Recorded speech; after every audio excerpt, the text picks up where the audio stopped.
welcome to Classic Game Room from 1998 on the PlayStation. It's Spyro the Dragon, everyone's favorite little purple dragon named Spyro.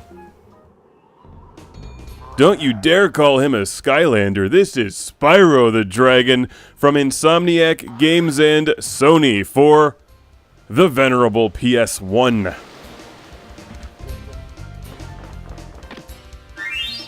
A brilliant game that is a terrific, fabulous example of a universally enjoyable video game that can be played by kids and adults alike.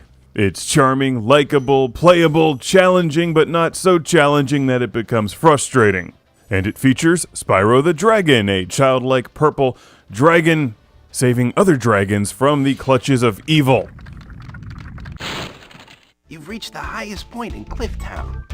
You can get to almost anywhere from here. If I were you, I'd use that whirlwind. Spyro is one of these early games that set the template for modern kids games. There's a lot of exploring with cartoon-like enemy encounters and collecting treasure.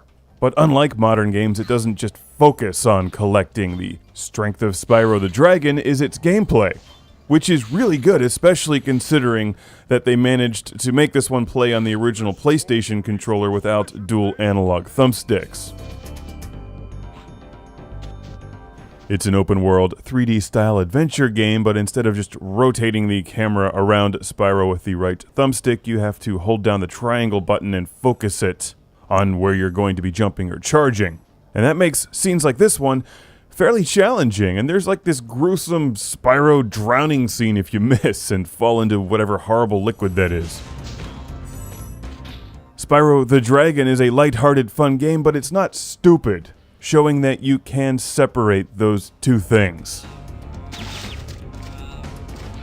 Look, I made a horrible mistake and drowned in the blueberry gumdrop acid or whatever that is.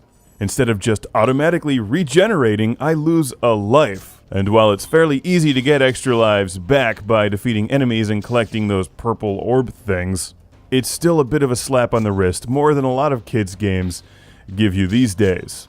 Oh look, we put some crappy license over a game with exploring and collecting. Have fun. Spyro is better than that. A lot better than that, actually.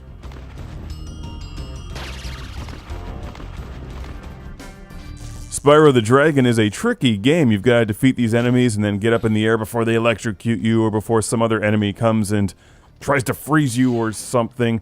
And it looks really good on the PlayStation. I never played this one when it was new, but I heard all about it. Spyro the Dragon is, or at least was, extremely popular, spawning numerous sequels on the PlayStation, PlayStation 2, Game Boy Advance, and later for a new generation of players, was incorporated into the Skylanders for Skylanders Spyro's Adventure, and then demoted for Skylanders Giants Universe and the rest of them.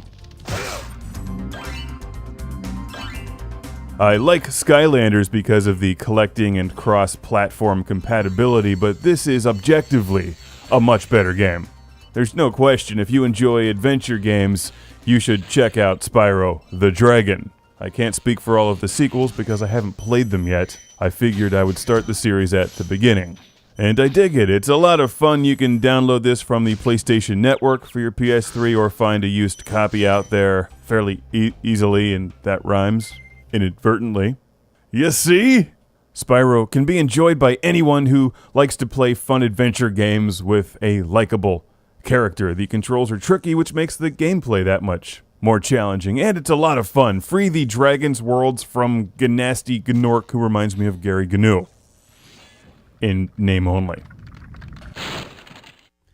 Good job, Spyro. One day you'll be able to tell all the dragons about your amazing adventures. Sure, but what I'd really like to do is get out of this swamp. One dragon's swamp is another dragon's palace. Spyro, you have a lot to learn.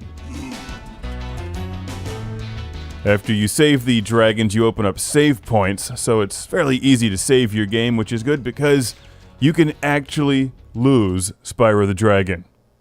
Shield your children's eyes. You don't win at everything, which is why I think it should be mandatory for all kids to play Robotron and Defender at an early age. Spyro the Dragon is well made. It's got a great fantasy feel to it. It's challenging, and you won't really win the game until you defeat it and then go back and collect everything. So there's a lot to keep you busy and a lot to love about Spyro the Dragon. Great value these days, but also just a great game.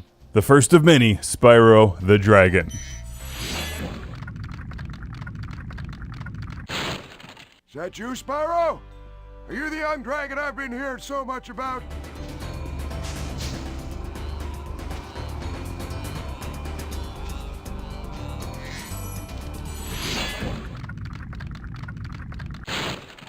Thanks for releasing me, Spyro.